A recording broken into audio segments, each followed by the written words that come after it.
Bunaqangi befarosat odamlar ham ko'p. Kecha ikkita klientimiz kelishdi-da, mana shunaqa blok olib kelib. Mendan so'rayapti. "Aka, svarka nechta pul bo'ladi?" deb. "Mashincha bo'ladi" desam, "Yonda o'rtog'iga 1 soatda mashincha pul topasmisiz?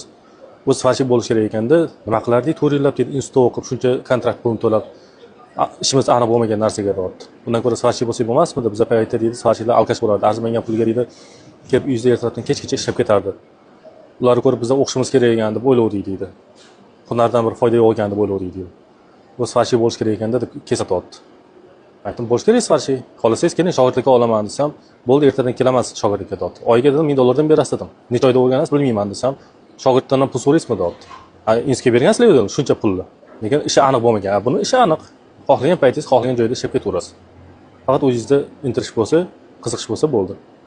Bitta joyda qotib qolmasangiz bo'ldi desam, "Yo'q aka, bu ish menga to'g'ri kelmaydi" deyapti. Unda kelasiz, o'chirda turasiz. Boshqa bor. Kasbingni, diplomingni, mol-mulkingni kimdir olib qo'yishi mumkin, lekin hunaringni hech kim olib qo'ya olmaydi deb. O'shaning uchun hunar o'rganish kerak, zarar qilmaydi. Mayli o'qish o'z yo'liga. Hammasi o'z yo'li bilan ketaveradi, lekin hunarni o'rganib qo'yish kerak. Chunki mana shu yerda 50 ga yaqin o'zining ishini eng zo'rlari